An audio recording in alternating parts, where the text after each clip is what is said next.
Então, bom dia. Mais um dia de jornada acadêmica, entrando nos últimos dias, né? Uma jornada que está aí balançando emocionalmente. Eu, do meu local, enquanto acadêmica, pesquisadora negra nessa universidade, espero que institucionalmente também, estamos indo para mesa sobre uma mesa que foi solicitada pelos acadêmicos e a gente pensou assim, não, a gente não vai falar sobre isso, a gente vai falar sobre isso aqui, porque é maior, né?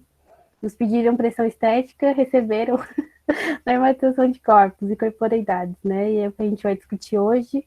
E para isso, a gente tem aqui convidados que eu gosto muito, de coração, a Gaia, saudade, saudade de te encontrar em Florianópolis, ir pra praia, saudade de encontrar as meninas pela universidade, enfim, estou com muita saudade. Elas já vieram aqui para falar no curso de psicologia e elas voltam. Então, as convidadas são o coletivo Manada, que é um coletivo formado por pessoas gordas dentro das artes da cena do sul do Brasil. Elas surgem desde 2017, né? Debatendo e salientando a luta anti-gordofobia a partir da arte, política e rodas de conversa. Atualmente é formado por Bruna Puntel, Gaia Cousani, Jussara Belchior, Thais Pucci e Willa Roldão. E elas possuem alguns trabalhos na área do teatro, são pesquisadoras também. Busquem saber. A nossa outra convidada que eu descobri na internet, eu acho que é assim que a gente vai vendo como como a globalização se engendra, né? Que a gente vai encontrando pessoas e pares, assim. É a Raíssa Eres Green. Gente, só um minuto.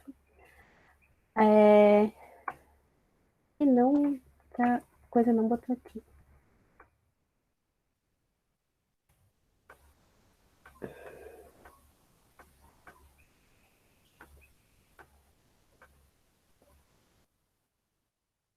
Meu computador travou. Travou, mas voltou. Que é lésbica, anarco-transfeminista, poeta e não monogâmica, doutora em psicologia pela UFSC, ex-integrante do Núcleo Margens, modo de vida, família e relações de gênero, pesquisadora e cybereducadora autônoma, dedicada às temáticas ligadas ao autocuidado e à afetividade dissidentes. E ela também é autora do livro de poesias, né, Sapa Profana, publicada em 2018 pela Padê Editora. Eu vou abrir. A gente não combinou, né, quem iniciaria. As meninas têm alguma ordem? Quem sabe? Se não, eu não quero decidir. Eu não quero decidir isso sozinha, gente. Eu gosto da Raíssa começando, hein, Raíssa? Eu também. Acho que era uma boa, hein? Ah. Quem sabe as meninas então começam, né? E vou passar a palavra, então. Fique à vontade.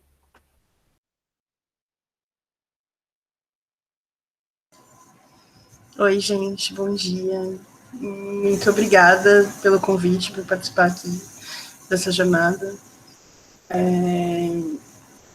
Eu sou a Jussara. Eu não sei se vocês estão trabalhando com autodescrição. Nós estamos. Não? Não. A gente tinha combinado, eu ia falar um pouco sobre o Manada, mas a Duda já apresentou a gente. A gente começou a trabalhar juntas na verdade, o Manada foi se juntando aos poucos, né? Em 2017, a gente começou com a pesquisa. Eu falo a gente, mas eu nem estava lá.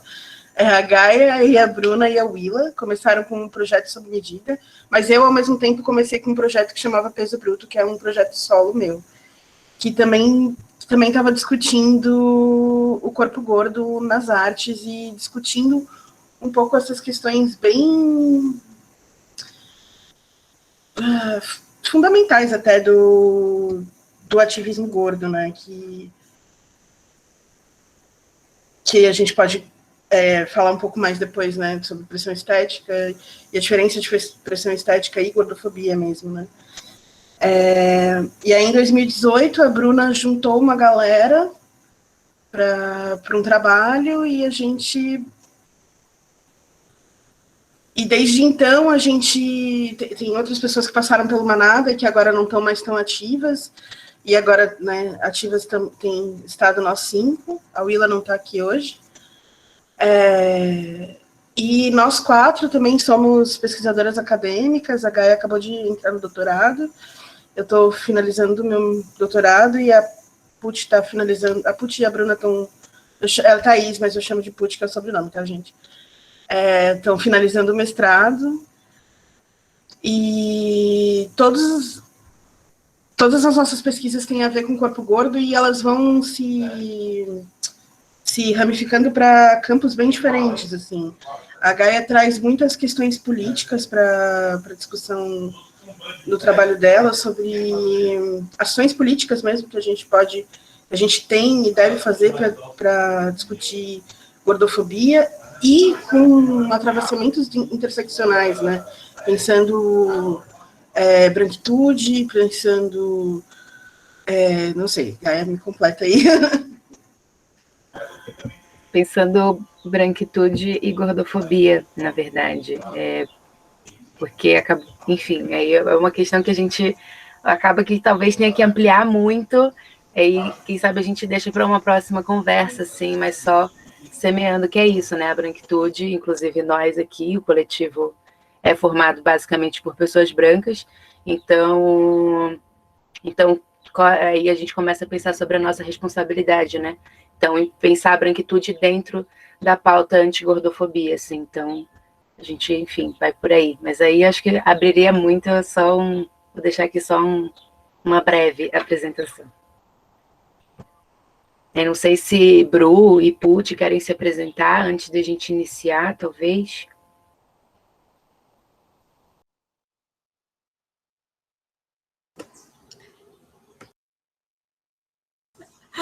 Oi, gente, achei que a Bruna ia abrir o microfone e não abriu. Bom dia, obrigada pelo espaço.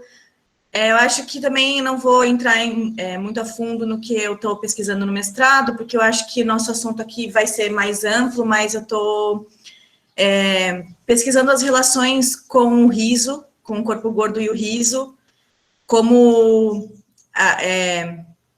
nos espetáculos de comédia mesmo, quais são os estereótipos, quais são os estigmas entre cotidiano e cena, como essas coisas se fundem, né?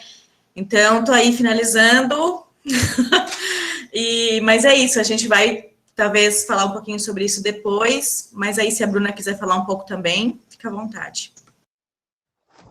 Oi, gente, prazer, eu sou a Bruna, sou de Campinas, mas moro em Florianópolis faz uns 6 anos, e aí agora eu tô no mestrado, e no meu mestrado eu tô pesquisando em teatro, né, e eu tô pesquisando um pouco sobre como as poéticas engorduradas atravessam o teatro, né, e no que elas acabam mudando o teatro, e tanto nesse processo vice-versa, o que o teatro tem trazido para o debate sobre o corpo gordo, né.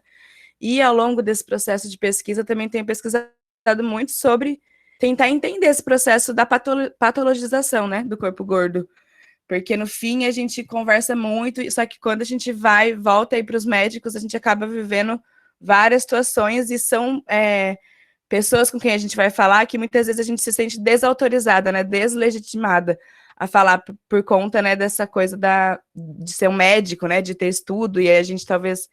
Então é uma coisa que tem também atravessado muito essa pesquisa no teatro, assim. E é isso. Não sei se alguém quer puxar Para a gente estar... primeiro, eu agradecer de verdade, porque é um assunto que é muito importante ser debatido dentro da psicologia, né? Porque é isso, quando a Bruna puxa esse assunto sobre médicos, assim, que é um assunto que a gente debate constantemente dentro do Manada,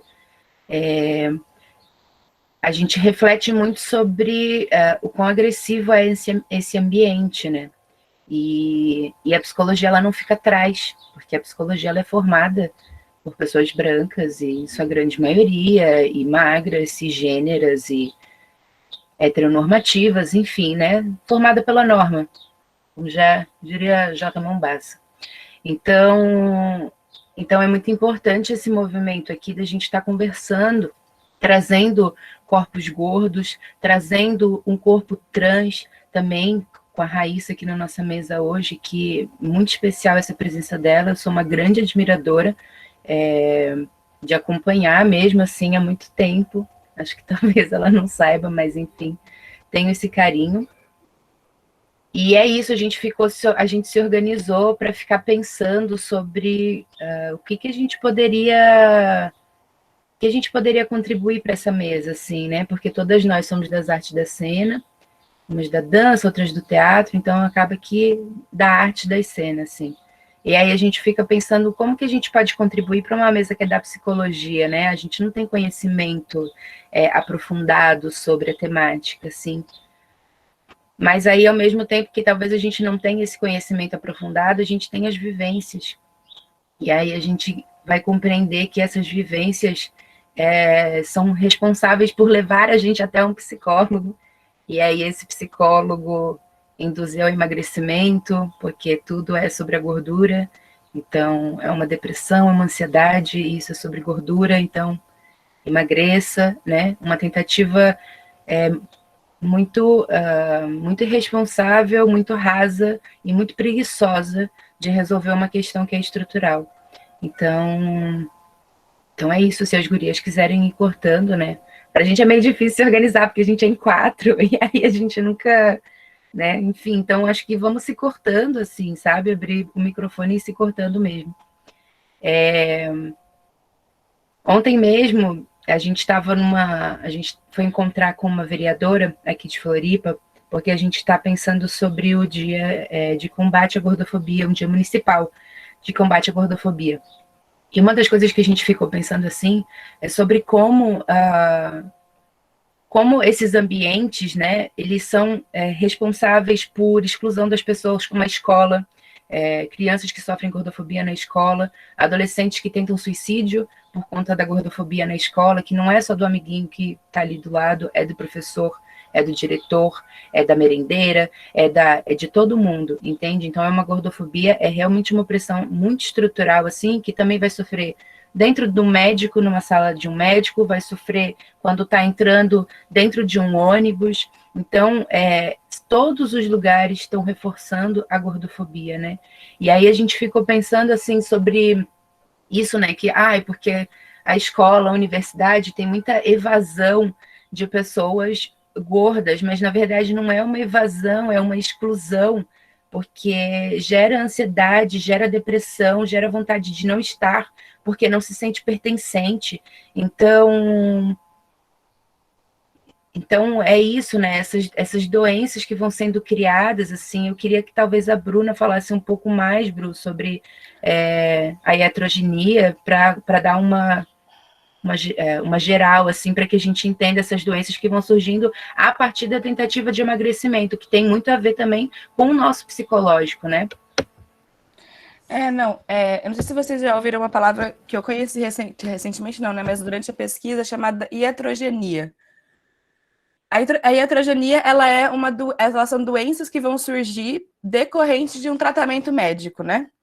Então, ao meu ver, assim, a gordofobia, ela é um grande processo de iatrogenia, na verdade, porque a gente trata uma questão que é a gordura corporal, que é uma doença tida como inflamatória, uma doença do peso, e, na verdade, isso gera outras muitas doenças, né?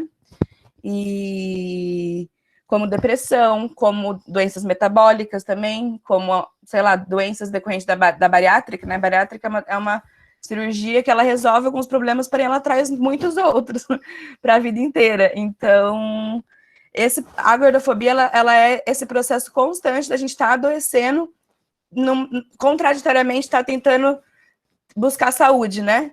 E isso tem muito a ver com interesses econômicos também, né? Por exemplo, a nutrição, ela começou a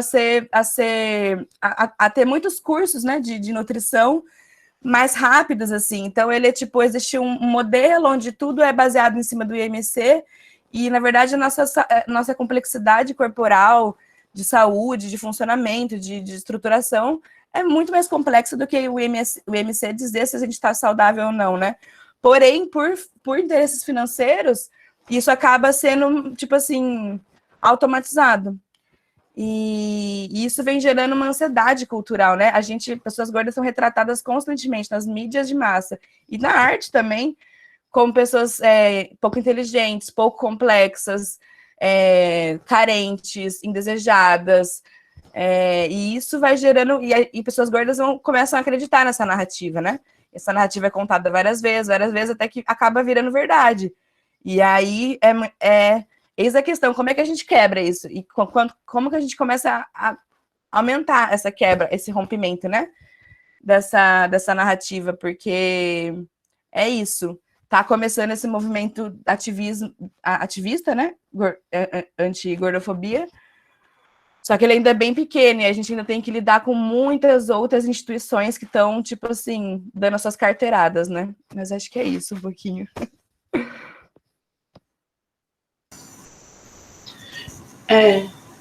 Só complementando, na verdade, muito breve, mas eu acho que é legal falar que o movimento anti-gordofobia ele é pautado principalmente na despatologização do corpo gordo e na acessibilidade, né?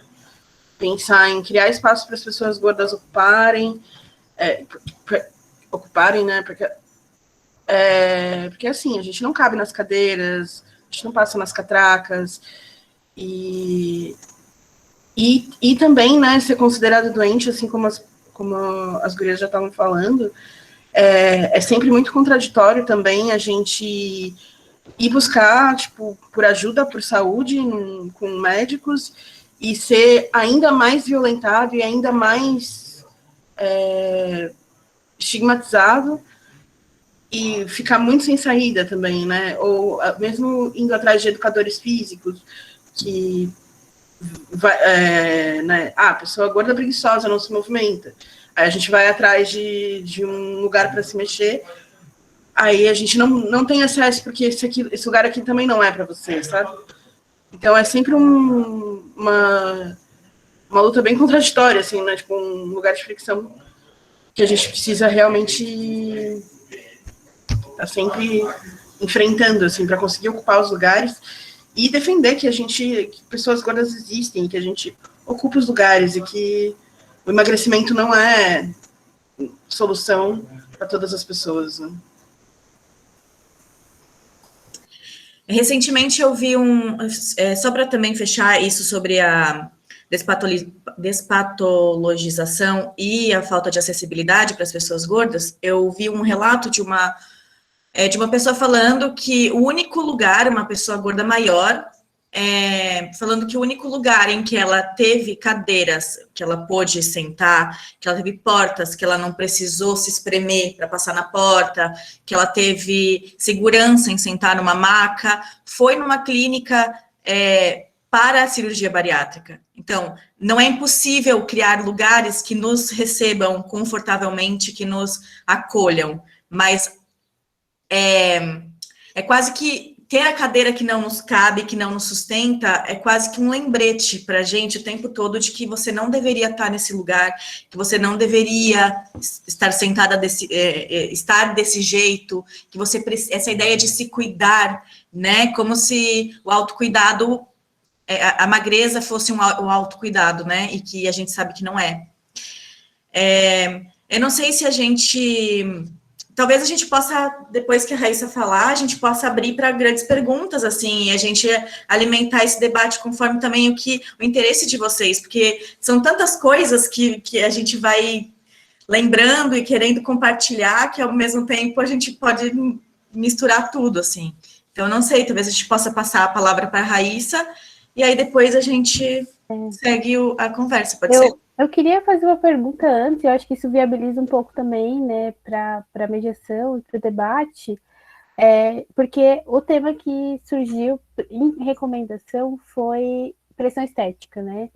E eu acompanho vocês, a gente já teve em outras conversas, compreendo a diferença entre pressão estética e gordofobia, mas quem sabe explicar um pouco sobre isso, então. Acho que é uma boa.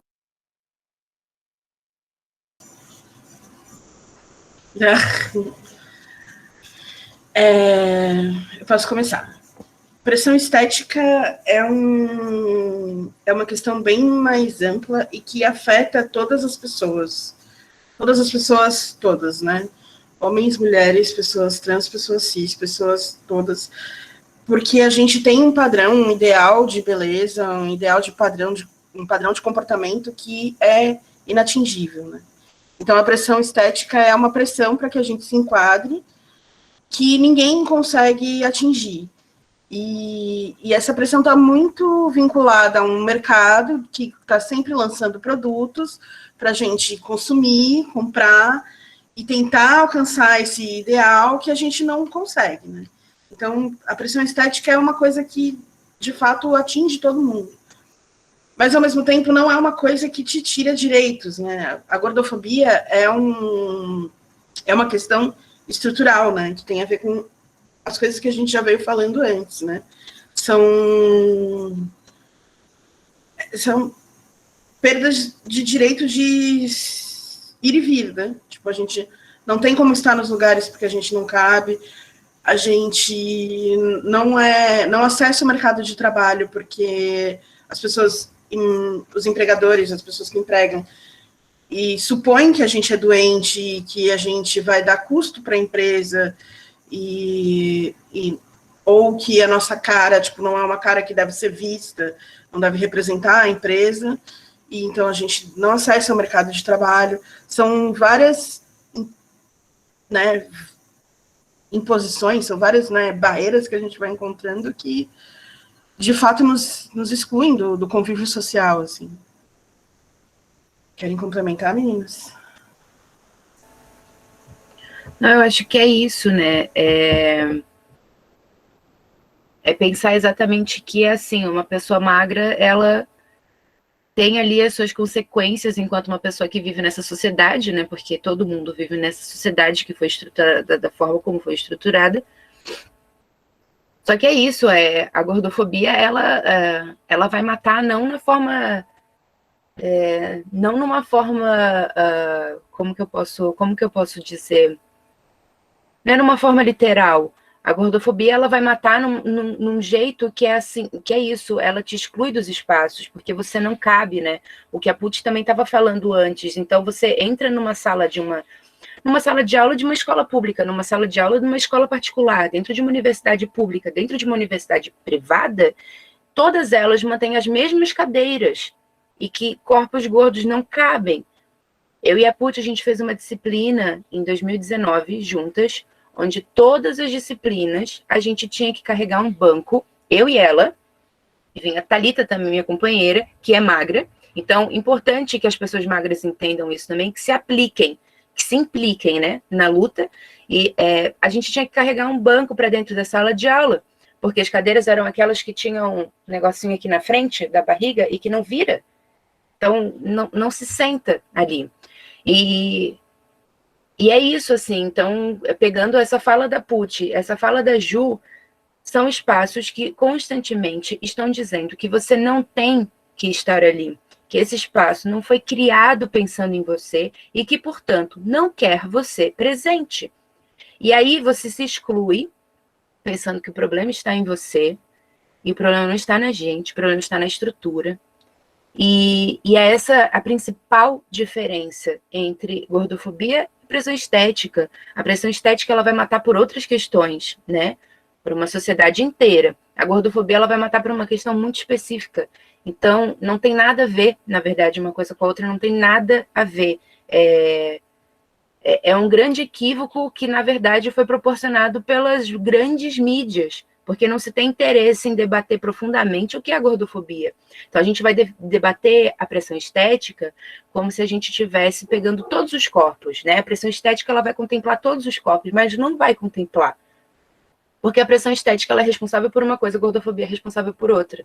Então, é isso, é um debate que ele é muito amplo, e a gente vai estar brigando com pessoas muito grandes, inclusive pessoas influenciadoras que são gordas e que estão ganhando dinheiro falando sobre pressão estética, porque entenderam que falar sobre gordofobia não vai dar dinheiro, mas falar sobre pressão estética vai dar dinheiro. porque a pressão estética já está sendo vendida pelas grandíssimas mídias. Então, não sei, se tu quer falar alguma coisa que tu ia... Não, eu queria pontuar que para a gente, quando a gente fala sobre a diferença de pressão estética e gordofobia, é quase impossível a gente não trazer essas discussões sobre o body positive, né, que é esse termo que está super em alta no Instagram, no Facebook, quem usa o Facebook? Mas no Instagram, no Twitter, essas coisas, né?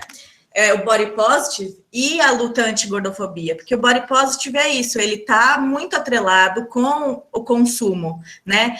Ai, gente, usem esse cropped da marca tal que vocês vão se sentir lindes, né? Tipo assim, não, peraí, como assim?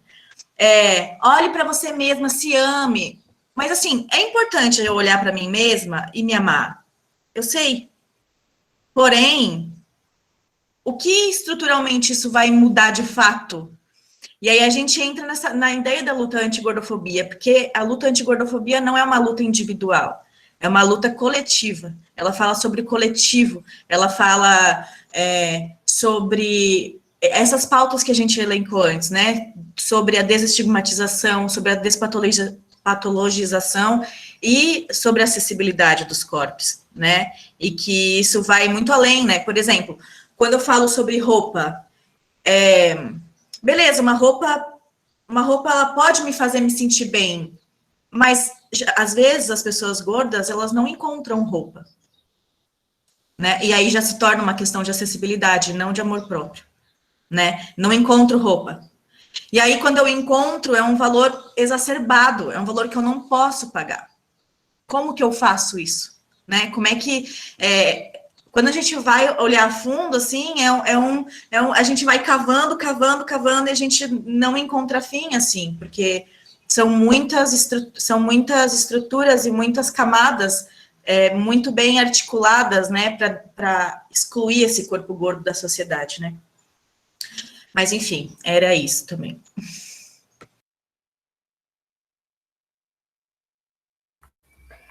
Tem algumas perguntas no chat, então vou fazer.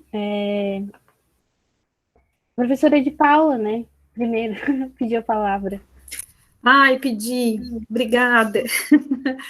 Ai, obrigada por ouvir vocês. Esse tema é um tema que eu particularmente me sinto provocada. Eu sou psicóloga, sou profissional de saúde, trabalhei na área do SUS por muitos anos, e no SUS, né, eu precisava trazer isso, assim, porque vocês provocam isso também quando falam da medicalização e patologização do corpo gordo, porque no SUS a gente tem um termo que chama promoção de saúde, prevenção de doenças, né?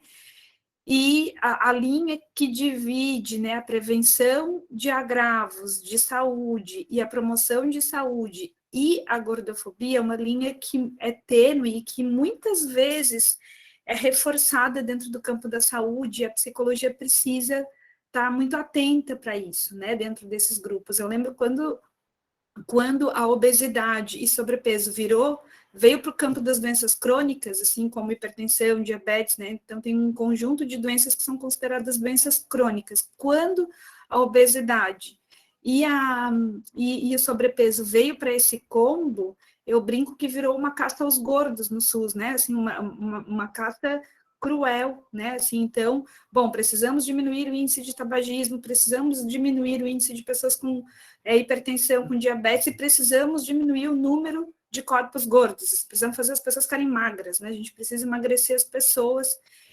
E isso é compulsório, é desrespeitoso, né? Não leva em consideração, muitas vezes, realmente a condição de saúde da pessoa, né? Mas as medidas, o tamanho, o peso.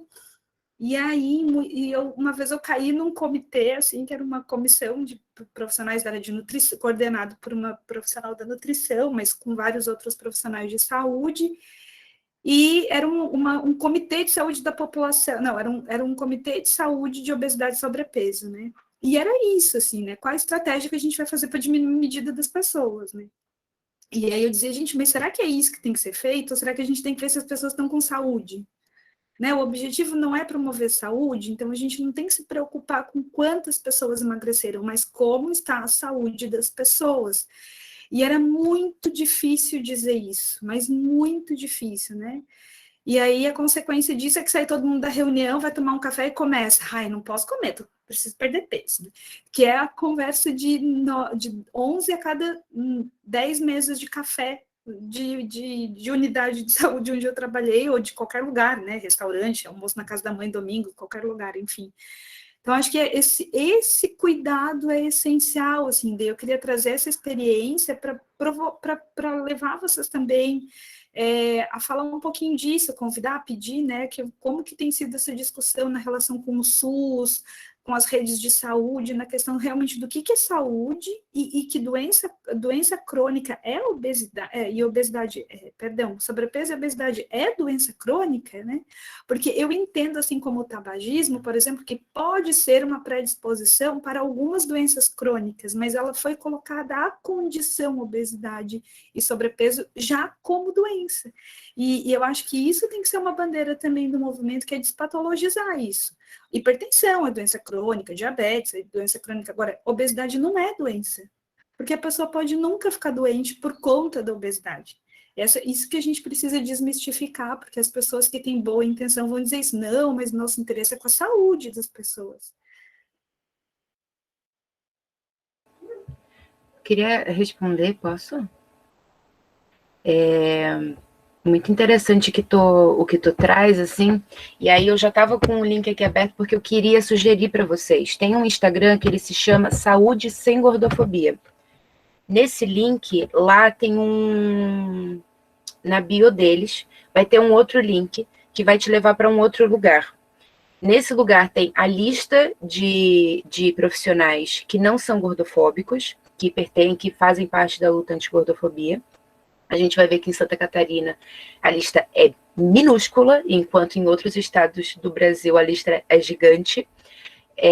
E tem também ali Saúde Sem Gordofobia, quase como se fosse um curso que as pessoas gordas se reúnem para falar especificamente sobre isso.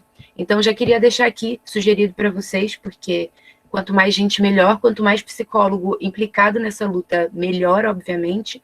E outra coisa que eu queria falar também é que quando a gente sugere o emagrecimento, a gente só não está ignorando a saúde em si da pessoa, porque, né, aquilo que a Bruna também já colocou, porque a forçação por emagrecimento gera outras doenças, inclusive a bariátrica. Então, o emagrecimento ele não é saudável, dependendo da forma como ele for feito e da forma como ele é sugerido para a maioria da população, não é saudável. Mas ele não ignora só isso, ele ignora classe social, porque para emagrecer, gente, né, isso que as pessoas falam, não, você é gorda porque você quer permanecer sendo gorda. Então vamos pensar numa pessoa que é gorda e quer emagrecer, ela não consegue emagrecer com menos de, sei lá, R$500 por mês, porque implica em diversas coisas, em uma consulta nutricionista, implica em academia é muito cara, nutricionista é muito caro, implica em tanta coisa que uma pessoa que é gorda, pobre, que inclusive é a maioria das pessoas gordas no Brasil que a gente vive, é muito difícil você encontrar uma pessoa gorda que tenha uma ascensão social, entende? Isso também por outros motivos que a gente já falou, as pessoas não querem os nossos corpos nas marcas, nas empresas. Então é isso, ignora tantas coisas e também ignora a classe social. O Brasil ele é majoritariamente classe média baixa, majoritariamente pobre, então isso também precisa ser considerado, né? Quando você fala que uma pessoa gorda, ela é gorda porque ela não está fazendo nada para emagrecer, na verdade, você está violando tantos direitos dela que, assim, é um crime, é realmente um crime. A gente não pode usar outra palavra que não, senão crime, é crime. Pode falar, Ju, que você levantou a mãozinha. Eu só estava pensando um pouco na questão que é de Paula, que ela trouxe, e é tão enraizada essa ideia de que gordura é doença, de que se a gente vai ao médico e a gente faz uma bateria de exames completo e tá tudo certo, a gente tá saudável, gorda. O médico muitos médicos não acreditam. Então, tipo, você tá tudo bem agora, mas daqui a 10 anos, isso aqui,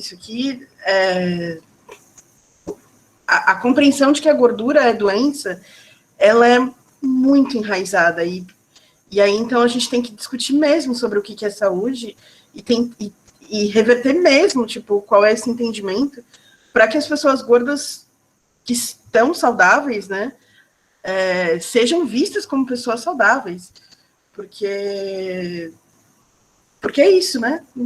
Tem vários, porque quando a gente leva em conta só as medidas, a gente deixa de olhar para várias outras questões, vários outros contextos que levam, né? E que acabam estigmatizando uma pessoa por uma questão completamente equivocada, né?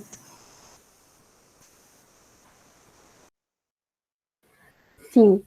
A gente está fazendo esse formato, gente, né? E já abri para pergunta agora, acho que a provocação da professora de Paula é importante, porque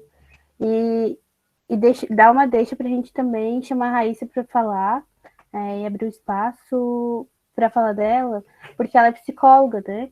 E aí, a partir desse lugar também das meninas, a partir desse lugar que as meninas trazem também, e da proposta da mesa, para a gente discutir a normalização de corpos, né? Como a psicologia está implicada com isso, porque são corpos gordos, e como a gente estava falando na mesa de antes, são corpos que são atravessados por mais que uma opressão sempre, né? E a gente está falando de corpos dissidentes, que é o tema das pesquisas da Raíssa, assim, né? Então, eu queria convidar ela para falar também, vocês guardem as perguntas que eu chamo depois. Certo. Muito obrigada, Maria Eduarda. Agradeço imensamente pela mediação, pelo convite para estar aqui hoje, nessa manhã de quinta-feira.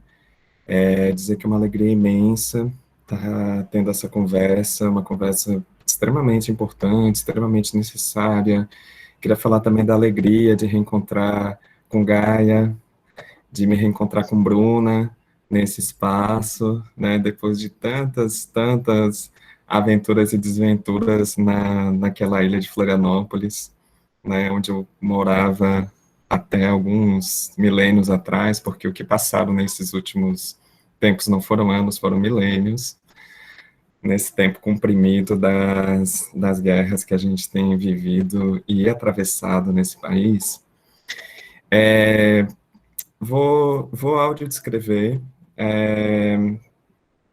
aqui diante dessa tela que apresenta uma mulher branca, travesti, com um brinco losangular vermelho e preto, um batom levemente avermelhado, um cabelo cacheado até a altura do pescoço, um kimono verde por sobre uma camisa preta com bolinhas brancas, ao fundo a arte de uma mulher que está plantando sementes no asfalto, e na outra parede um pôster com diversos nomes de luta de identidade sapatão. E assim, agradeço, Jussara, por ter lembrado da questão da autodescrição, né? Acho que é sempre importante, quando a gente identifica um problema, a gente tomar nossas próprias iniciativas de resolver, e não necessariamente esperar a autorização para que a gente resolva, né? E, nesse sentido, tomei licença para esse gesto, né? Porque isso também diz sobre como a gente se relaciona com a normalidade, né? Isso diz como a gente se relaciona com as normas, né? E muitas vezes a perspectiva de pensar a acessibilidade, ela permanece sendo pensada muito na perspectiva, será que tem alguém que precisa disso nesse espaço? Será que tem alguém presente? Né? A gente sempre pergunta se tem alguém presente antes, alguém que precisa antes, de oferecer a acessibilidade, né? E isso já é um problema da norma, né? Isso já é um problema da norma que pressupõe, né, nas práticas cotidianas, a não presença de determinados corpos num determinado espaço, né? E pressupõe que precisa se adaptar para acolher apenas diante daquela presença, apenas quando o problema se coloca, apenas quando o problema, a exceção, o desvio, supostamente aparece, né? A norma é sobre isso, né? A norma é sobre esse lugar que se pretende neutro, sobre esse lugar que se pretende universal, né? Esse lugar, né, pautado por um processo de violência colonial, né, em seus diferentes atravessamentos, em seus diferentes desdobramentos, né, mas aqui me adianto, né, tô trazendo algumas temáticas dessa conversa, né, estabelecendo pontes com o que veio sendo discutido, né, e queria também me reapresentar, né, me chamo Raíssa, tenho 36 anos de idade, sou geminiana com ascendente em aquário, lua em peixes, nascida na cidade de Florianópolis, porém moro atualmente na cidade de Recife, em Pernambuco, depois de 2 anos morando em Salvador. Sou poeta, né, e sou também, inclusive, psicóloga de formação, né, fiz graduação, mestrado e doutorado na psicologia da UFSC, porém, logo que eu me formei na psicologia, essa não foi uma área da clínica, não foi a área que eu comecei a trabalhar mais imediatamente, né? Eu me formei em psicologia e saí correndo da área da clínica, fui para a área acadêmica, fui me envolvendo com as pesquisas dessas putaria que é gênero, corpo, sexualidade, feminismo, teorias decoloniais, teoria queer, fui me envolvendo com essas putaria na época que eu me formei, porque eu tinha, por muitos anos na minha vida, um completo asco da psicologia. Eu não queria ter, eu me formei na psicologia, mas, e continuei, embora academicamente, dentro da psicologia, mas eu não queria ter nada a ver com a psicologia, porque eu compreendia a psicologia como uma ciência, um saber intrinsecamente violento, né? E é muito recente esse movimento que eu tenho feito de me reaproximar da psicologia, né, e é algo que eu comecei principalmente no ano passado, e muito convocada pelo contexto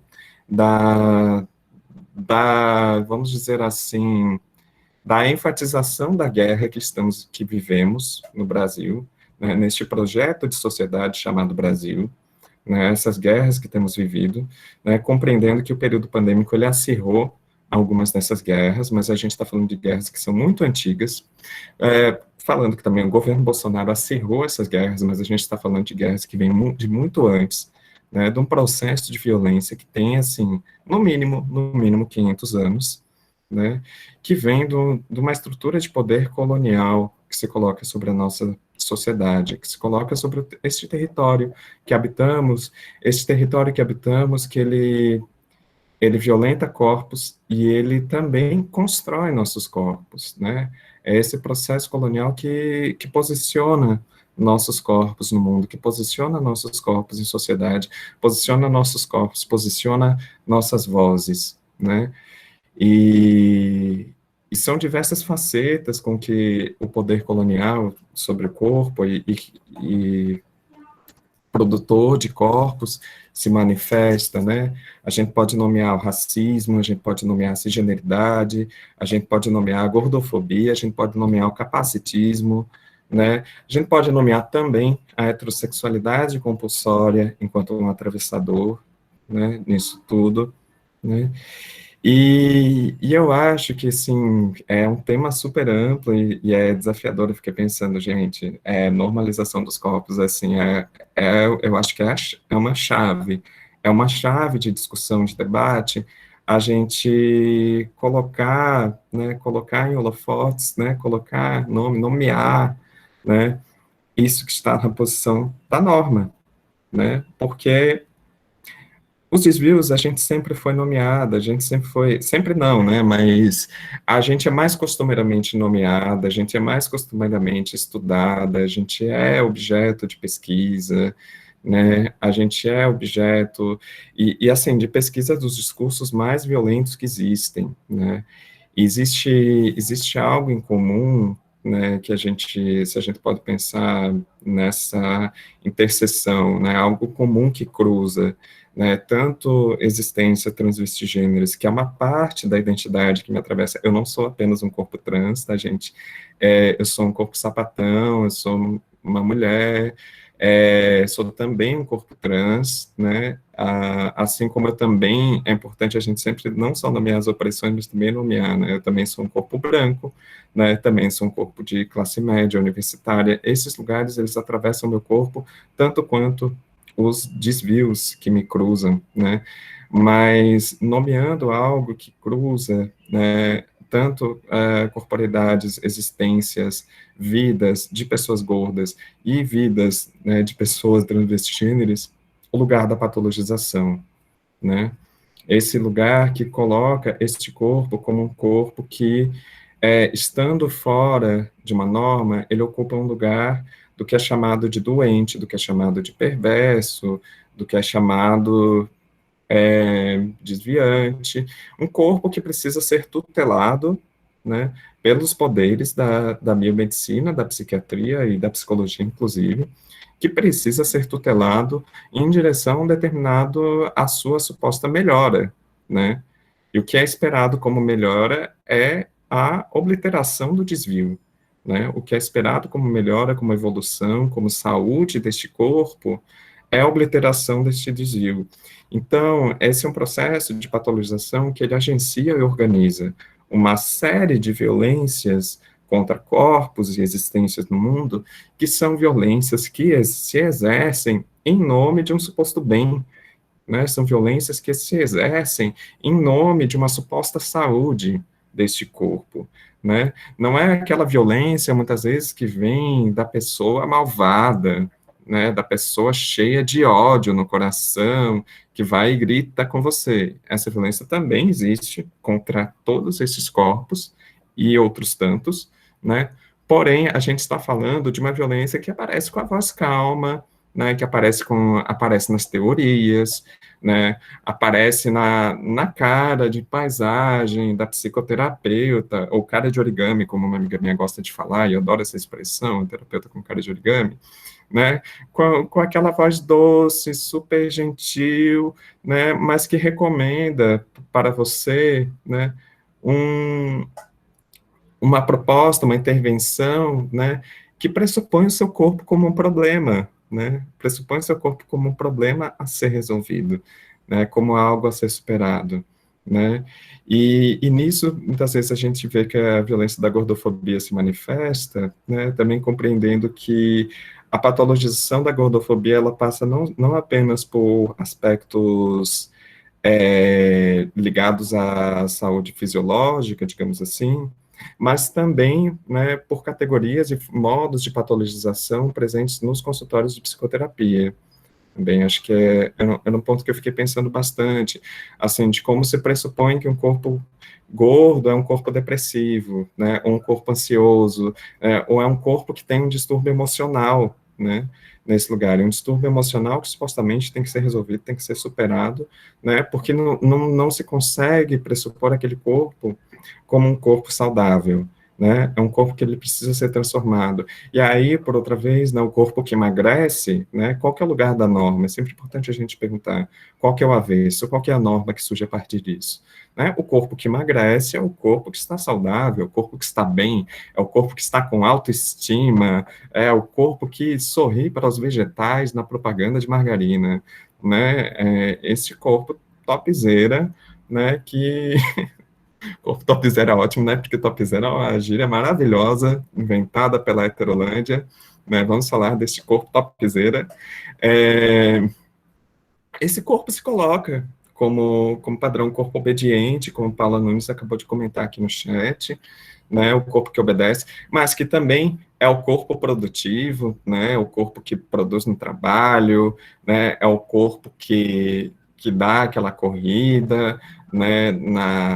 Para a galera que é de Florianópolis aí, que dá aquela corridinha na beira-mar e tal, enfim, né, que também pressupõe o capacitismo, né, pressupõe uma expectativa de uma performance corporal, de habilidades corporais, que este corpo deveria necessariamente conseguir suprir, conseguir cumprir, né, e, enfim, né, isso também colocado enquanto expectativa para pessoas trans, né, a gente pode falar, assim, porque a gente está falando, né, quando a gente fala, por exemplo, de mulheres trans, né, e aí eu acho que tem um outro aspecto da norma, e que é um processo que é muito pouco discutido pelo feminismo branco, cisgênero, magro, que são as violências que ocorrem a partir dos processos de destituição das mulheridades, né? O que eu chamo de destituição das mulheridades?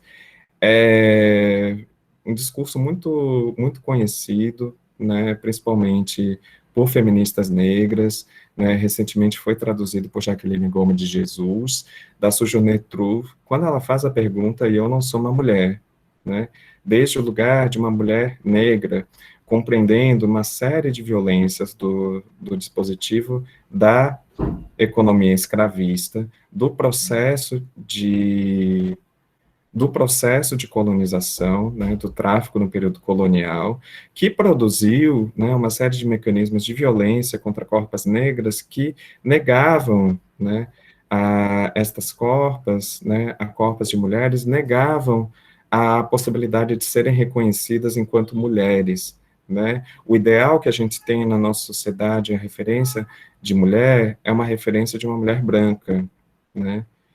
E isso diz que corpas que estão colocadas nesse outro lugar, nesse lugar de não mulheridade, que a gente poderia chamar, né, são corpas que passam não por um processo de ser reconhecidas com privilégios masculinos por si só, mas são corpas que são desumanizadas, né? O processo de destituir, de apagar, de destruir o gênero, né, de determinadas corpas numa sociedade que humaniza através do gênero, né, ele é um processo de desumanização destes corpos, né? E aí a gente fala também de uma violência que atinge travestis, mulheres trans, homens trans, né? Porque o que ocorre com nossos corpos a partir da violência cisnormativa, essa violência que coloca a cisgeneridade no centro, a cisgeneridade no lugar da norma, é um processo de violência que ele apaga e destrói o reconhecimento do nosso gênero a partir de um processo de desumanização,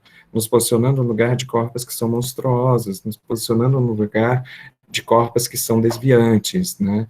Eu sempre acho importante colocar isso, né, porque quando uma travesti ou quando uma mulher trans, ela tem a sua identidade de gênero negada, isso não é numa perspectiva de que essa travesti, essa mulher trans, está vivendo privilégios masculinos, como um certo feminismo desonesto e fascista costuma chamar. A gente está falando de um processo de desumanização que ocorre contra esses corpos, né? A gente está falando de uma destituição da mulheridade que passa por posicionar este corpo na posição de monstruoso, na posição de um corpo desonesto, na posição de um corpo aberrante, na posição de um corpo delirante, e por aí vai.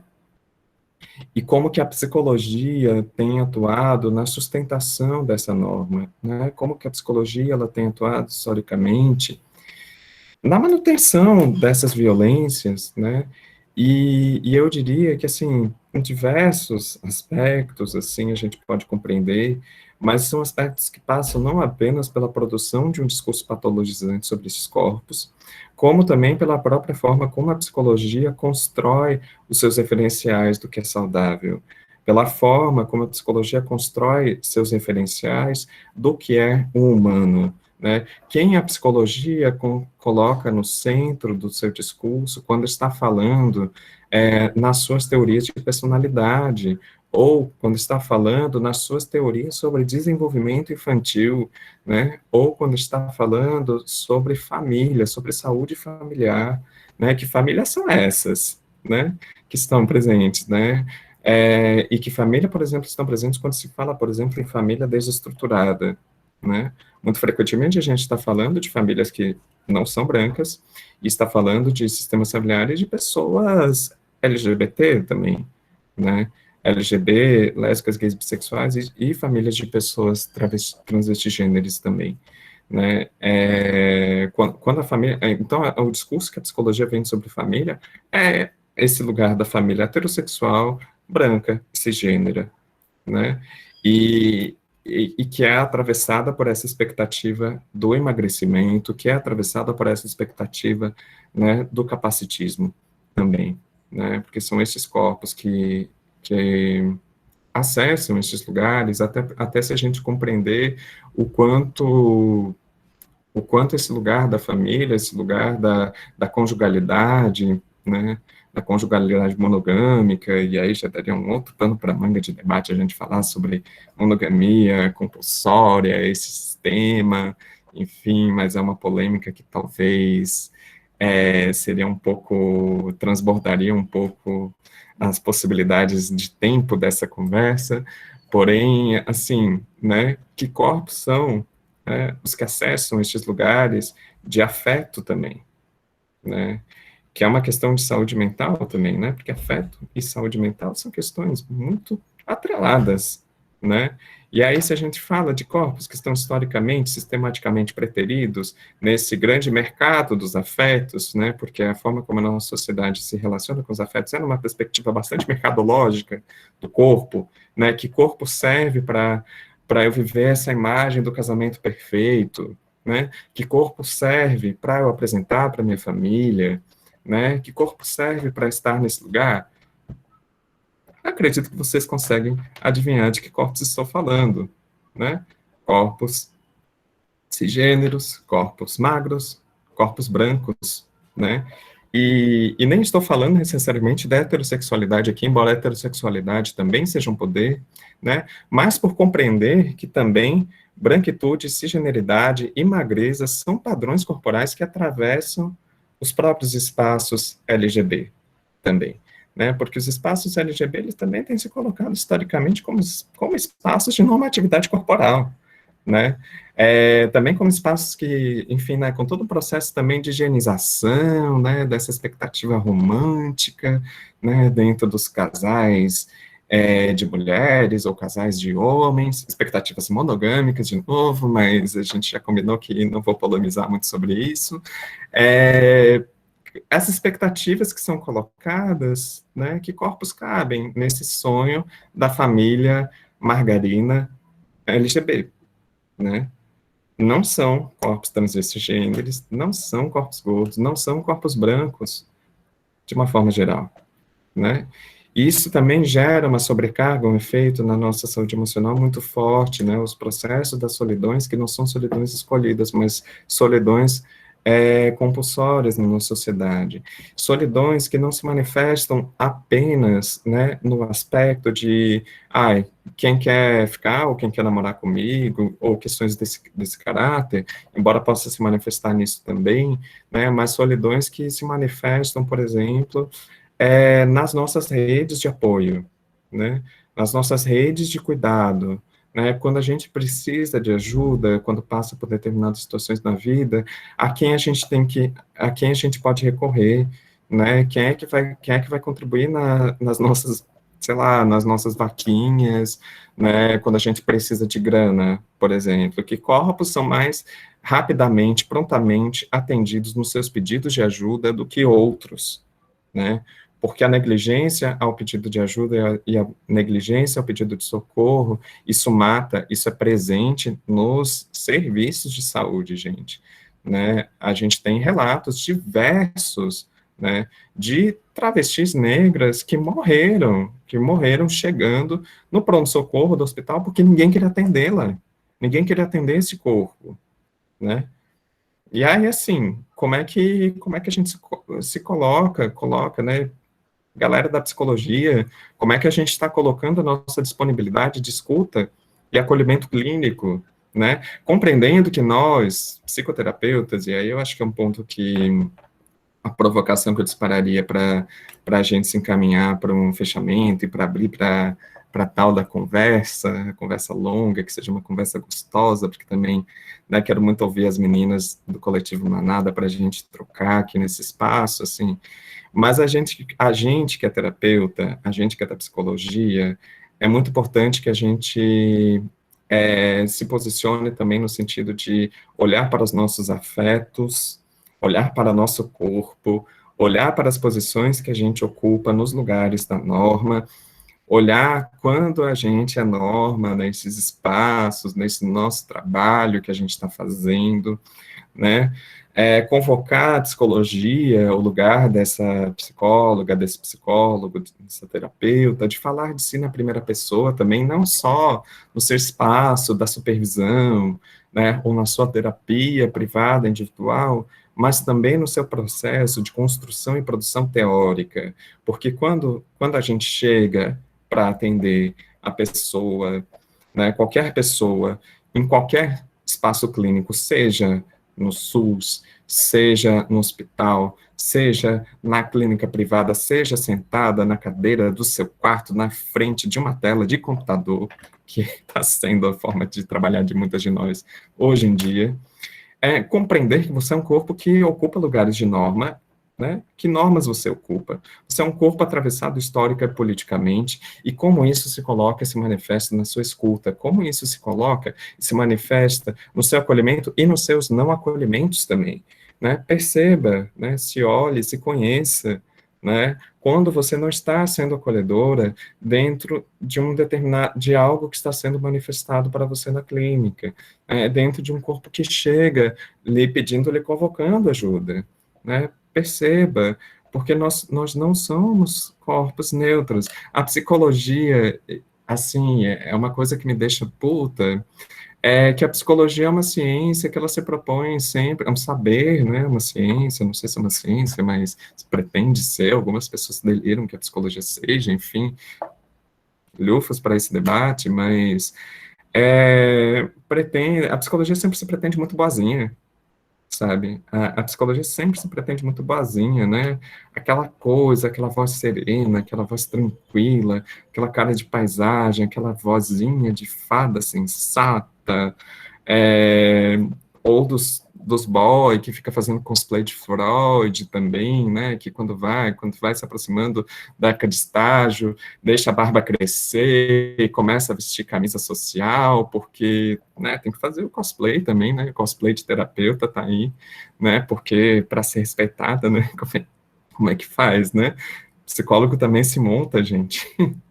E aí, nesses cosplays de terapeuta, né, que tá fazendo, com essa cara serena, com essa voz super teórica, essa voz cheia de saber, né, essa voz que se pretende neutra, é essa voz que se pretende muito boazinha e que tem muita dificuldade em lidar com os momentos que é convocada a reconhecer as próprias violências, né? A psicologia muitas vezes acaba sendo muito pouco espaço, né, para manifestar raiva, né, para terapeuta, inclusive, manifestar raiva, porque psicólogo não pode sentir raiva, né? Imagina, nossa, a gente tem que estar ali o tempo inteiro na tranquilidade, na serenidade, né, enfim, né, o psicólogo não pode se afetar muito, né, tem que se afetar só na medida, né, e aí, lembrando a fala que trouxe para a Maria Eduarda, lembrar que as nossas afetações, elas são políticas também, né, e este corpo que não se afeta, será que é um corpo acolhedor, de fato? Essa não afetação que também traz uma perspectiva colonial de corpo, né, uma perspectiva colonial de como os afetos devem ser organizados, né, então, assim, a psicologia não é boazinha, nunca foi, e é importante que a gente olhe para isso, é importante que a gente aprenda a olhar para a violência que surge das pessoas que têm voz calma. É importante a gente aprender a olhar para as violências que surgem das pessoas que têm voz serena, da pessoa que fala gratidão. Isso é um outro debate por si só. Mas, enfim, os lances aparecendo. Mas aprender a olhar para a violência, dessa violência que tem voz calma, né, dessa violência que muitas vezes se disfarça de discurso teórico, né, porque, assim, você tem um discurso que está no artigo científico acadêmico cheio de conceitos que patologizam seu corpo, é tão violento quanto uma pessoa gritar com você. É tão violento quanto. Só que aí, se você se arreta, se você grita de volta contra a pessoa que escreveu o artigo científico, bonitinho, você é a louca. Você não pode gritar com a pessoa que está ali no artigo científico de violentando, né? E, inclusive, a raiva muitas vezes tem sido patologizada pela psicologia, né? Nesse discurso calmo e sereno, que é um privilégio da norma, poder exercer a violência de forma calma e serena e não afetada, né? Porque você tem um lugar social que te protege para exercer esse discurso, você não precisa se afetar para exercer essa violência, necessariamente, você pode exercer essa sua violência na sua tranquilidade, no sigilo, inclusive, como os espaços terapêuticos muitas vezes são. Então, assim, vamos olhar para isso, né? E vamos acolher as nossas raivas, nossas lutas, nossas resistências nesse processo. É esse convite que trago para a gente conversar, fechando essa fala às 11h11, e é isso. Uau! Eu tô aqui, eu assim, meu Deus, eu vou chorar de novo. Mas eu acho que é bom porque são desconfortos que a gente acolhe em si mesmo, né? E do corpo que eu resido, que é extremamente violentado todo dia, mas também performa e violenta outros corpos, né? Indiretamente ou não. E se ver nisso, nessa posição, e aí a Raíssa perguntou agora quais normas você ocupa, eu botei quais normas eu ocupo, porque eu também ocupo várias delas, né? Mesmo sendo uma mulher preta e, enfim, quem me conhece sabe que eu falo disso há algum tempo, e desse lugar há algum tempo, mas se repensar também, né? E não é nem um pouco fácil, porque a Raíssa traz agora a violência da voz calma, e isso, assim, eu acho que talvez aí tu tenha nomeado um dos meus desconfortos na clínica enquanto a psicóloga, assim. Porque eu fico com sono de mim mesma, assim, gente. Eu fico com sono. Que isso, assim, que isso? Essa performatividade da psicóloga, de eu ir comprar camisa e calça social, é algo, e é tão violento quanto eu precisar me reafirmar nesse espaço de aparecer assim, né? Na nossa reunião de estágio, a gente ouviu que a gente precisava ir limpo e cheiroso para a clínica. Assim, e o que isso remonta, né? O que isso nos diz, assim, né? Como é que a gente escuta? E a gente está escutando? Qual é o corpo limpo e cheiroso? A gente ouve, e eu cresci ouvindo da minha mãe, das minhas avós, que eu precisava estar limpa e cheirosa porque o preto é sujo. Esse é o imaginário social de que onde a gente está se estruturando, né? A gente se constrói, assim. E se retirar desse espaço, para eu entender que não é o preto que é sujo, é a sociedade que é racista, bom, eu não estou aqui chorando à toa, né, gente? Então, o que essas mulheres estão falando para a gente? Como é que a gente está ouvindo isso para repensar na nossa violência da voz tranquila e calma, né? A gente tem algumas perguntas no chat, eu vou fazê-las, mas eu gostaria de deixar essa reflexão, assim, né? E às vezes nem é tão tranquila não a voz, ela é bem diretamente grosseira, mas são várias.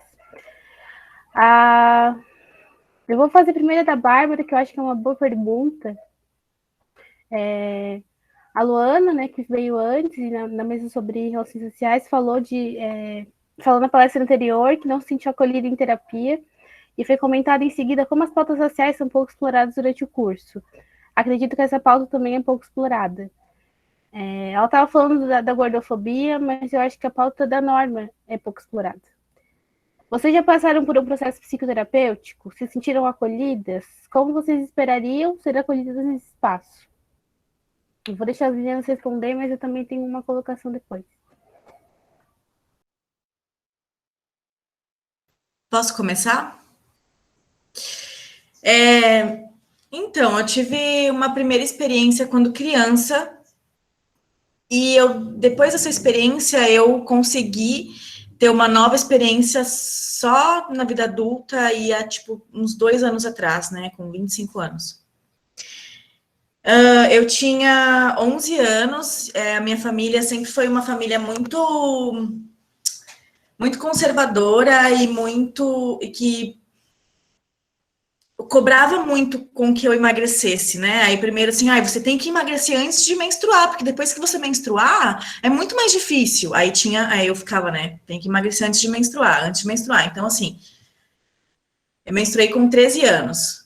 E aí, com 11, a minha família me levou para um endocrinologista e eu comecei a ser medicada com sibutramina, que é uma medicação para emagrecer.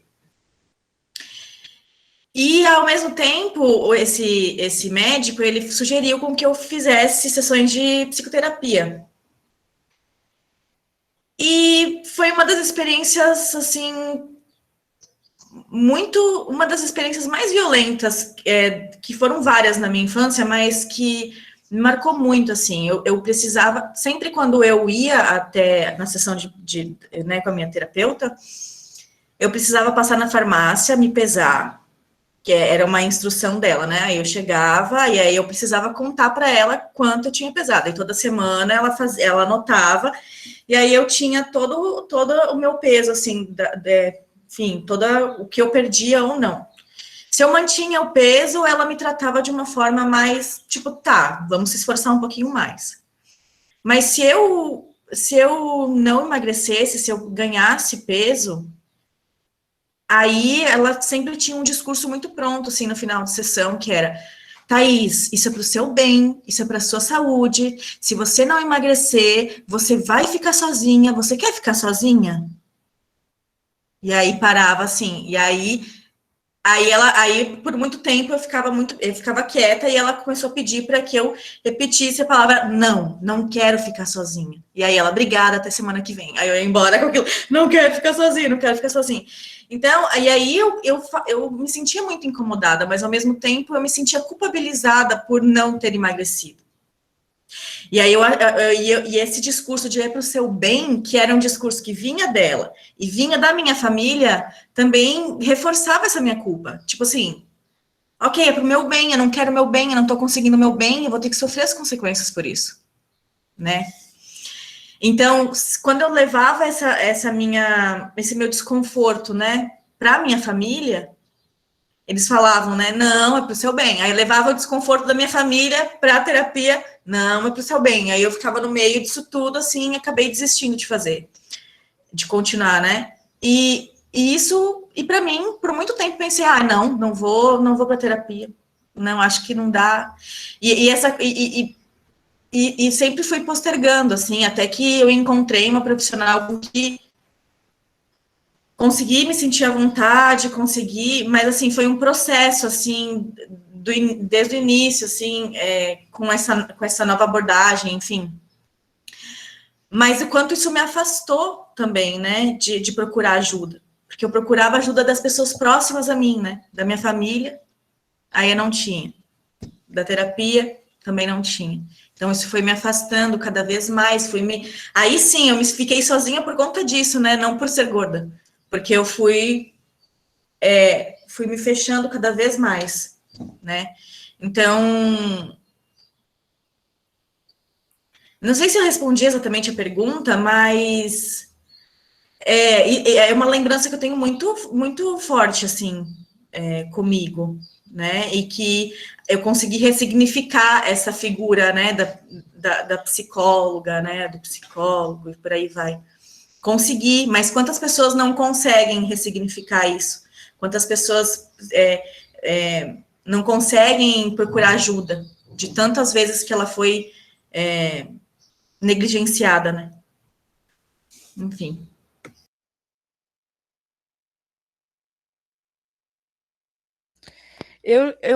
No caso, nunca fiz terapia, né? E nunca fui atrás, assim.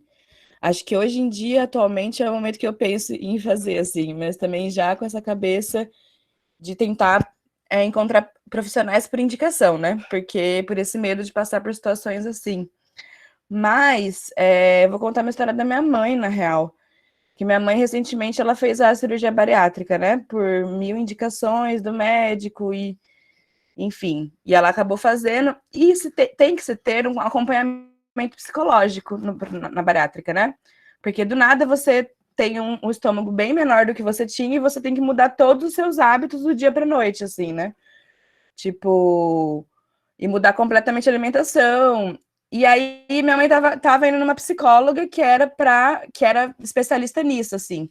Só que ela foi me contando que nessa coisa da psicóloga, a psicóloga só falava sobre questões da bariátrica, entendeu? Ela não entrava em outras questões, sei lá, emocionais e, sabe? E aí foi uma coisa que eu fiquei falando com a minha mãe, eu falei, mãe, mas na real tu precisa de uma psicóloga para falar sobre a tua vida, na real, porque são várias questões, não é só sobre, né, tipo, você tá comendo bem ou não, porque ela mais parecia uma nutricionista querendo confirmar se a minha mãe estava conseguindo fazer tudo mesmo, do que de fato entender que problemas isso poderia gerar psicologicamente para minha mãe, sabe? Essa mudança de... Porque aí eu conversando com meus pais também, meu pai foi pesquisar um pouco e descobriu que tem muita gente que, depois da bariátrica, por exemplo, desenvolve alcoolismo, porque você começa tendo que descontar algumas coisas num outro lugar, né? Porque você, tipo assim, restringe completamente a sua alimentação e justamente por uma falta de acompanhamento dos profissionais depois, né? Porque é uma mudança muito drástica e aí o interesse é você manter a pessoa magra ali e não, de fato, entender o que está se passando, né? Mas acho que é um pouco disso, assim.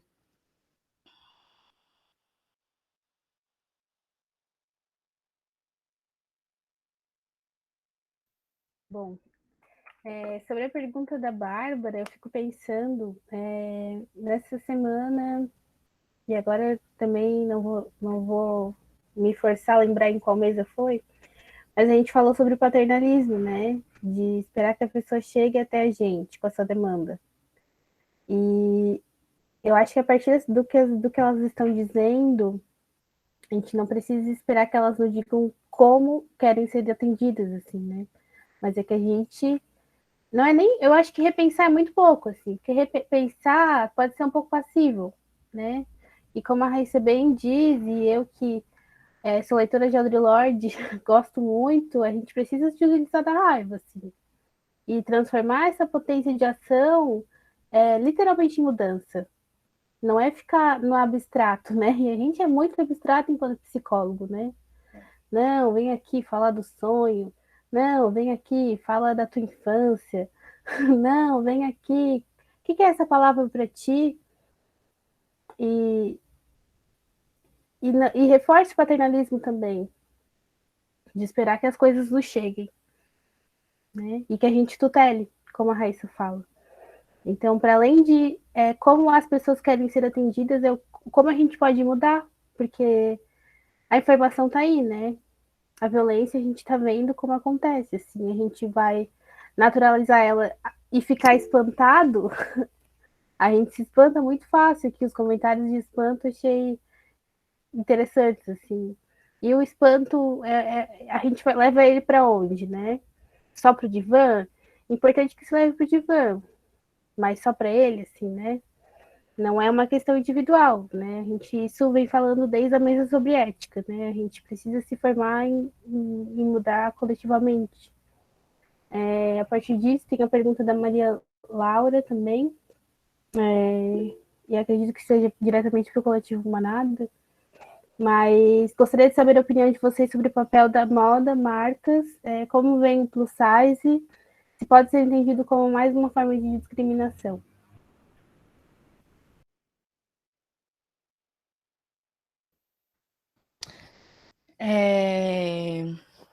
Pode repetir de novo a pergunta rapidinho, por favor?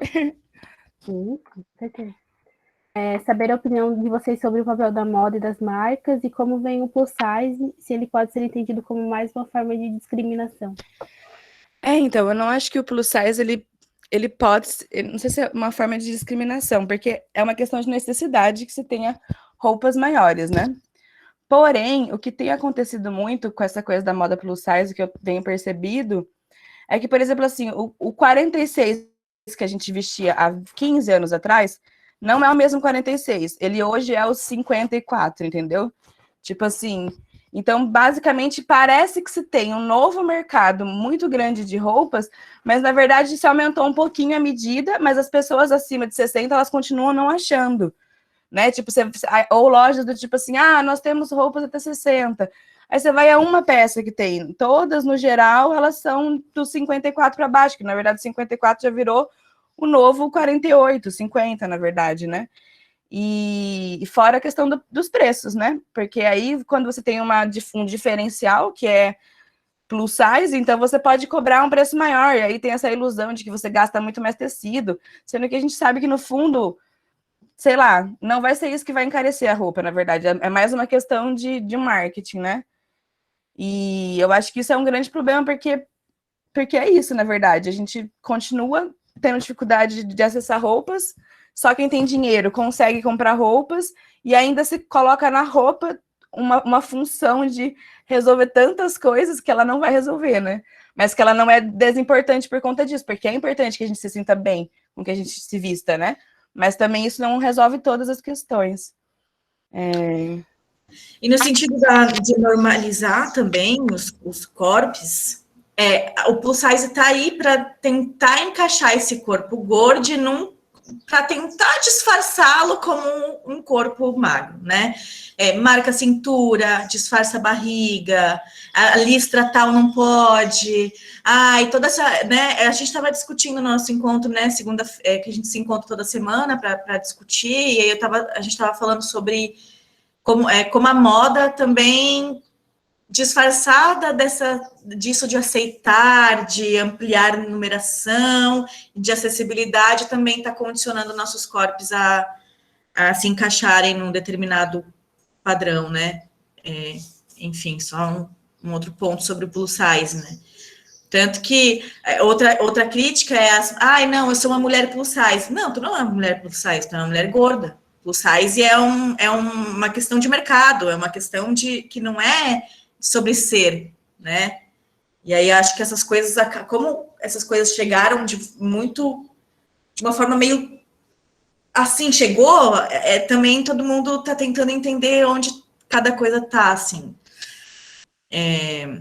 Não que precisa estar num lugar separado, assim, mas é que às vezes, principalmente essa situação de mercado, ela é muito determinante, assim, do que a gente pode chamar, do que a gente pode entender como aliado da luta ou não, assim, né? Fora que é um termo também, um termo em inglês, que eu acho que daí a gente se distancia muito do que é o Brasil também, né?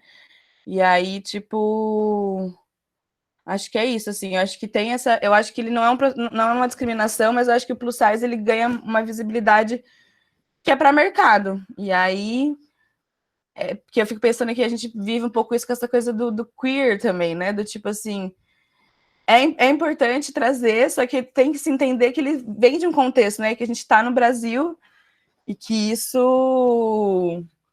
Por que a gente vai ficar reforçando esse termo plus size, plus size? O que é plus size? Porque agora surgiu mid-size, que é o tamanho do meio, e aí você complexifica as coisas, porém não, na verdade, né? Você tenta, na verdade, você está simplificando e botando elas em caixinhas, né? Mas acho que é um pouco disso. É muito disso. Tem alguns comentários aqui. A Michelle fala, trabalhando numa empresa de moda, eles não faziam roupas de GG porque falavam que não era para gordas e os gerentes pediam. O Arthur, ou é a Beth, acho que é o Arthur. É também uma gourmetização, plus size aparece como eufemismo e assim já coloca o gordo como ruim. A Paula vai falar que antigamente isso na costureira para fazer roupas, eram roupas feitas para o seu corpo, independente da forma corporal. Hoje você precisa do corpo X para caber na roupa tal. Vou catar mais um comentário aqui. Já abro para ti, Guilherme. E a Michelle fala algo, né, sobre o discurso que é para o seu bem e vem da família, e daí ficamos sozinhos e sem apoio. Sim. Enfim, Guilherme. Oi, Maria. Oi, pessoal. Fui pego de surpresa nesse tema, é um tema muito importante e muito interessante. O meu pai, ele era gordo, eu tenho tias que também são gordas, e uma coisa que eu reparei, até aquela Gaia, a colega Gaia, ela comentou a respeito do teatro, né? Como que a situação do gordo no teatro. Eu estava lendo o livro de Shakespeare, que é aquele do Falstaff, que é você conhece, né, Thaís? E assim, as piadas são muito pesadas. São piadas, assim, muito duras contra os gordos. Quer dizer, essa história de fazer piadas é bastante antiga, né? Nós estamos vendo isso em Shakespeare, né?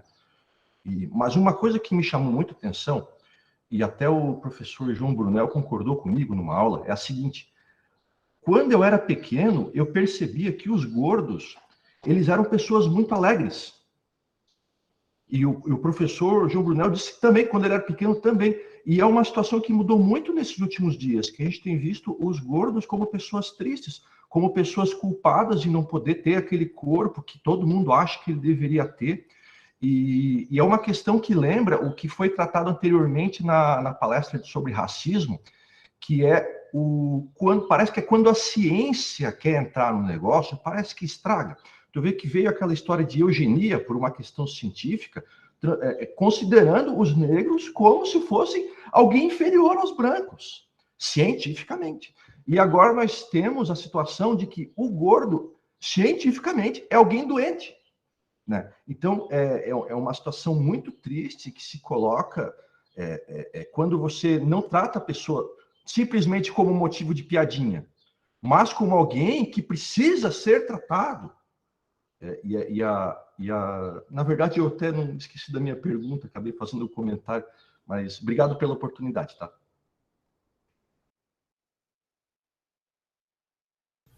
Eu tenho uma coisa para falar sobre isso, que ser uma pessoa... eu estou estudando um pouco mais a fundo as relações sobre o riso, né? Sobre essa pessoa gorda que tem a necessidade de ser engraçada, né? E isso é o que a norma espera de nós, né? É o que a gente precisa ter, essa figura de divertir a norma.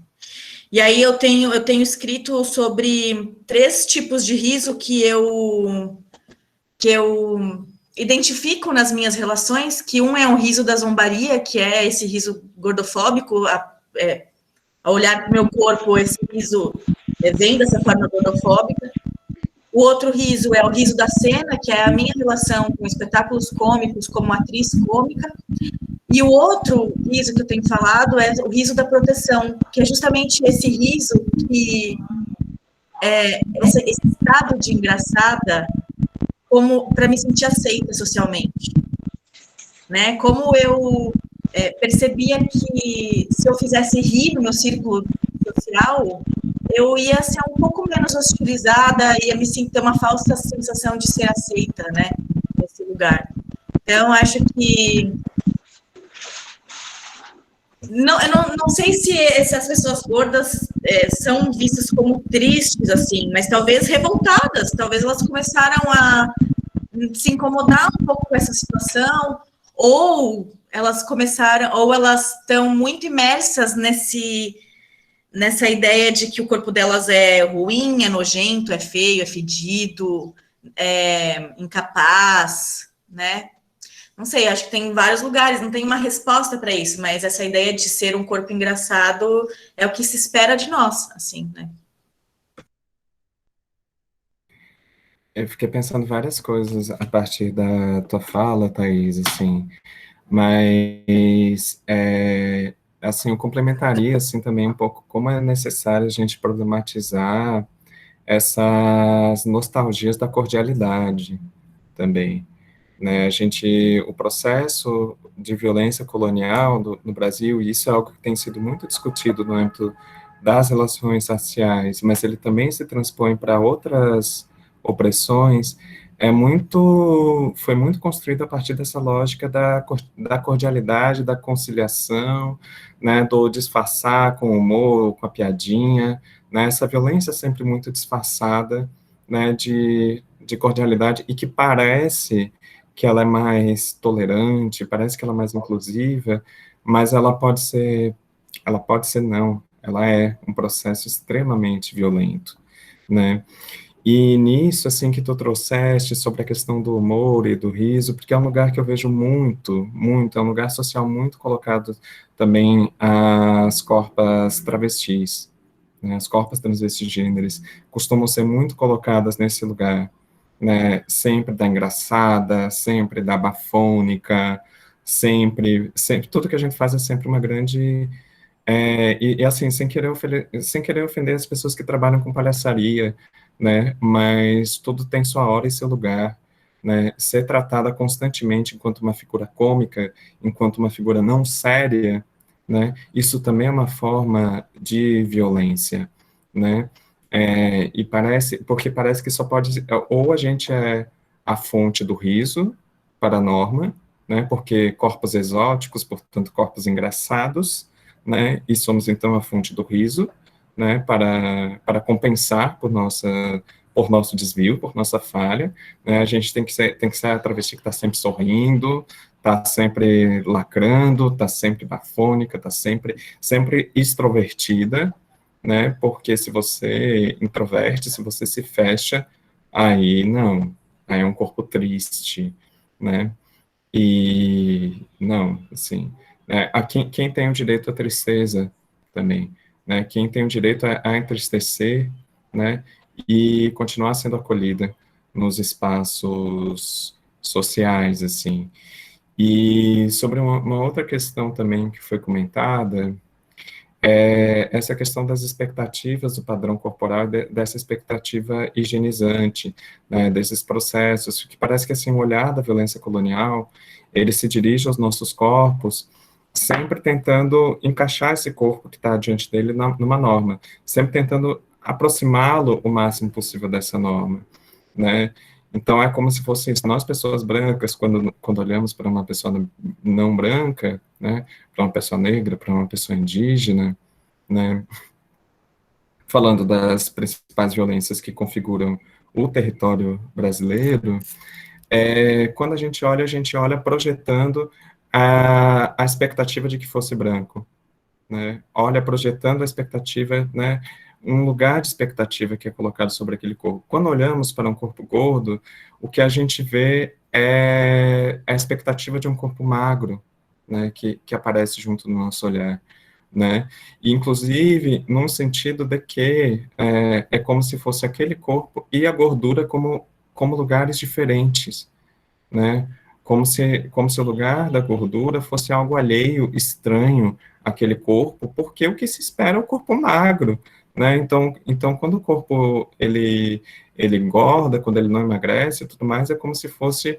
um corpo magro com um problema, é dessa forma que é visto, né, e assim também costuma ser colocadas as existências transmistigêneres, né, quando se olha para os nossos corpos, muitas vezes o que se vê é a expectativa, né, de como seria, quando se olha para uma mulher trans, o que se vê é a expectativa de como ela seria se ela fosse cisgênera, né, e aí tem toda uma discussão também que o movimento trans tem feito sobre a questão da passabilidade, sobre as violências centradas nessa expectativa da passabilidade, porque o que se espera do corpo de uma travesti ou de uma mulher trans é que ela mude, né, que ela adeque seu corpo, sua voz, seu gesto, tudo que ela é, para se tornar cada vez mais a cópia da cisgeneridade. Isso é o que é esperado como expectativa de transição para uma pessoa trans, né? É esperado que a pessoa vai transicionar, quer dizer que a pessoa vai começar a fazer tratamento fonoaudiológico para mudar a voz, vai se depilar completamente, vai fazer tratamento a laser para tirar qualquer marca de pelo, vai mudar seus gestos também para uma expectativa totalmente feminilizante, porque também não existe lugar para qualquer desvio, vai fazer cirurgia, até que você não consiga diferenciar essa mulher de uma mulher cisgênera. Aí ela alcançou o nirvana, a transição, ela está totalmente passável, é um exemplo de sucesso. E essa expectativa, ela confirma, né, de como a norma, ela ainda se relaciona com a diferença numa perspectiva de obliteração da diferença. Porque perceba, quando a norma não está nos matando pelo grito e pela violência explícita, ela nos oblitera a partir de uma série de transformações corporais que invisibilizam e apagam ou higienizam essa diferença, ao ponto dessa diferença não gerar qualquer desconforto no campo social. Porque esse desconforto ele precisa ser evitado a qualquer custo. A norma não quer lidar com seus desconfortos, né? A norma quer uma versão mais palatável para ela, né? E eu acho que é muito importante a gente reconhecer o que ocorre quando essas expectativas são frustradas, né? Quando a expectativa de se adequar é frustrada nesses processos, e que saúdes são possíveis a partir da frustração dessas expectativas.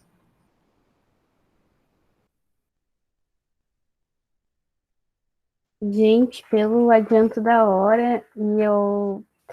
Sabe, vamos pensar aqui numa sessão e a gente, tem que levar alguma coisa para casa. O corte, vamos pensar no corte. Acho que a fala da Raíssa foi corte para a gente seguir pensando. Então, eu vou agradecer mais uma vez, é uma honra. É uma honra mediar essa mesa com pessoas que eu admiro, não só no discurso, no posicionamento. Então, isso foi caro para a gente, enquanto comissão, para escolher as pessoas para construir essa programação. A gente tentou no nosso máximo e fez, né? Ser coerente, né? Enquanto temas e enquanto palestrantes. Então, a gente não escuta vocês aqui hoje e escuta uma pessoa que vai falar algo diferente amanhã, porque não faria sentido e não faria sentido, né? Eu agradeço, então, por terem aceito, é tempo de trabalho, a gente reconhece, e a gente está aqui também, né, investindo nosso tempo, não só para as 9 pessoas que organizaram essa palestra, mas para professores que estão aí, que estão nos escutando, e os que eu vejo por aqui, e para a gente, enquanto acadêmicos, né, nos formarmos na crítica, né? Na crítica da norma e na crítica das violências. E a crítica pensando com Paulo Freire nessa crítica ativa, né? Então, a gente está aqui para sair desse escopo de neutralidade e a gente... E aí, eu vou deixar isso também, porque a gente fala assim, não, porque não existe neutralidade, só que a gente está o tempo todo reforçando a neutralidade no nosso discurso. Então, vamos pensar mesmo, será que não existe? Existe, ela existe. O que a gente está fazendo perante ela, né? E vou deixar vocês também com algo que a Raíssa falou, que corpos são prontamente atendidos nos seus pedidos de ajuda. Isso me tocou bastante. Então, eu agradeço, vou passar para vocês fecharem, não quero fechar essa mesa, mas eu agradecer em nome da comissão e pessoalmente por terem aceito, por terem mantido contato durante esses dias de organização e por me darem a honra, né, de mediar essa mesa. Foi muito enriquecedor. Obrigada.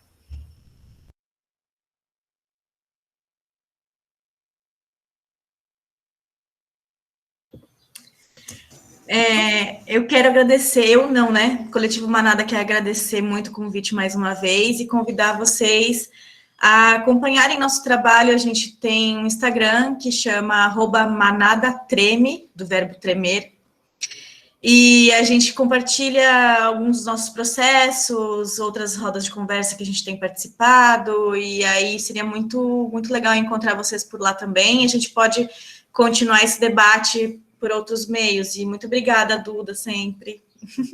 Obrigada, Raíssa, também, por dividir essa mesa com a gente.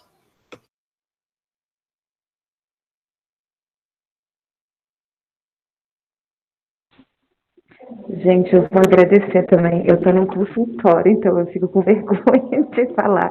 Foi consulta marcada há muito tempo, então, enfim, não podia desmarcar. Mas eu queria agradecer muito também. E a fala da Raíssa foi muito importante, porque é o embasamento que a gente precisa para falar sobre essas questões, né? Às vezes a gente está num campo que não aprofunda tanto assim num debate, a gente vai aprofundar de outras formas em outros lugares, mas tem uma profundeza que a gente não consegue acessar. E aí, com a tua fala, foi muito importante, assim, porque é um embasamento para a gente. E uma coisa que eu coloquei ali no chat também, que a Raíssa também, na fala dela, me lembrou, Tem um livro da Sabrina Strings, que ela fala sobre a origem racista da gordofobia, que ela vai dizer que antes das mulheres negras chegarem ao continente europeu, estava tudo bem as mulheres brancas serem gordas, mas depois que elas chegaram, e elas em sua maioria eram gordas, não estava mais tudo bem, porque aí as mulheres brancas estavam sendo comparadas com mulheres pretas, e não pode, entende? Então, tem essa origem racista também que a gente precisa olhar, e por isso que é importante a gente falar sobre o embranquecimento também, sobre branquitude dentro do movimento anti-gordofobia. Então é isso, queria agradecer muito, e vou fechando por aqui, que eu acho que daqui a pouco eu vou ser chamada. Obrigada, gente, um beijo.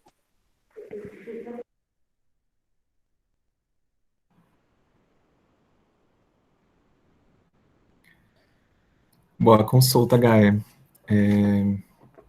Eu acho que eu queria agradecer imensamente por essa conversa, né, por esse espaço, assim, de troca, de composição de alianças mesmo, né? Eu acho que é muito importante esses momentos que a gente consegue olhar, né, de uma forma ampla para diferentes opressões e compreender o quanto não são questões isoladas, o quanto essas questões, elas todas estão conectadas, né, e que é nesse processo da gente se aliar, nessas lutas que dizem sobre violências que a gente sofre, que dizem sobre violências que nós não sofremos, mas, né, frente às quais nós também podemos nos aliar e enfrentar juntas.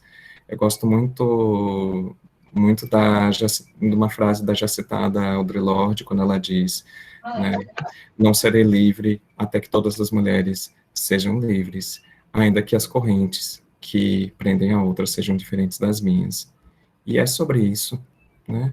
É sobre a gente compor esse espaço das alianças, né, não a partir de uma perspectiva abstrata, a partir de uma perspectiva de universalidade, que supostamente nos une a todas, mas nos unir a partir das nossas diferenças, nos conectar a partir das nossas diferenças, nos conectar a partir das nossas feridas, a partir dos nossos desvios, que também, né, podem ser fonte, né, da nossa resistência, da nossa criação, da nossa saúde, em meio a tudo isso, em meio a, em meio a esse projeto e essa guerra colonial, assim.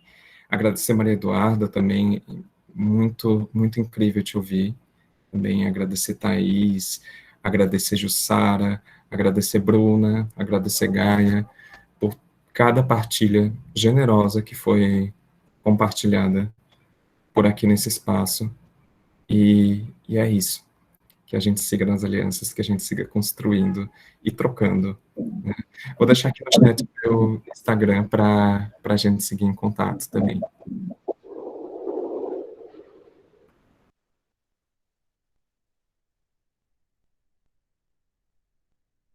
Milene tá com a mão levantada há algum tempo. Milene. Oi, então, pessoal, aí da jornada, primeiramente, beijo. Nós estamos aí, né, numa maratona a semana toda. Então, estamos fazendo aí um processo lindo, maravilhoso.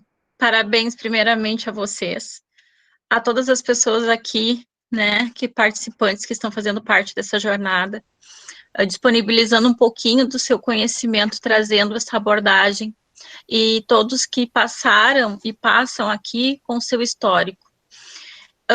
Sobre a Raíssa, né, e todas essas pessoas aqui, a Gaia, todos presentes agora, ela me trouxe uma forma de pensar dentro da área da psicologia que eu vou repensar sobre psicologia.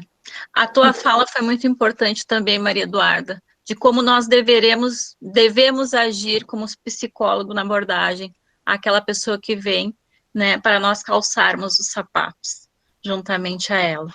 Então, eu vou fazer uma análise sobre tudo isso, e juntamente aos professores, a própria universidade da Unesc, que foi escolhida para eu trabalhar, né, com vocês, ver esses pontos também, nós trabalharmos dentro dessa reflexão, desse novo olhar, esse novo despertar de consciência, né? E nós somos únicos dentro desse universo. Existe apenas uma Raíssa, uma Milene, uma Maria Eduarda, nós somos únicos. E eu acho que é a partir por esse princípio do nosso próprio olhar interno, né? E fazer a diferença. Dentro da nossa próprio cotidiano, é sair da nossa própria casa, dentro do nosso ventre, né? Dentro do nosso lar, e mostrar para as pessoas as nossas diferenças através da educação dos nossos filhos também, né? No dia a dia, como meu filho disse essa semana, mãe, eu tenho um novo amigo. E eu, filho, tu fez um novo amigo? Ele, sim, mãe. E tu não sabe como eu fiquei feliz, porque ele convidou para eu ser amigo dele. E ele te fez um convite? Sim, mãe. Porque eu queria ser amigo dele, mas eu não sei se ele queria ser meu amigo. Eu disse, mas por que, filho? Porque ele é diferente, ele é preto. O meu filho branco se sentiu inferior ao menino negro. Pensa isso. Foi uma realização assim imensa dentro da minha casa. Porque ele achou que o menino, né, ele não queria ser amigo de um branco como ele. Então eu trago isso muita consciência, somos todos iguais, independente de cor, gênero ou raça. Meus filhos são pardos, então eu sempre disse para eles, todos nós somos únicos e todos nós somos iguais. É isso. Um grande abraço e vamos continuar nessa jornada. Maria Eduarda e toda a equipe. Então tá. Obrigada. Eu acho que, só para finalizar de vez mesmo, então que a gente possa andar descalço também, né? Ninguém precisa calçar os sapatos de outros, que a gente calça os nossos próprios sapatos, caso a gente queira. A gente também tem essa escolha. Arthur, tu pode fechar a gravação e dar meu bom dia para vocês e meu, mais uma vez, agradecimento.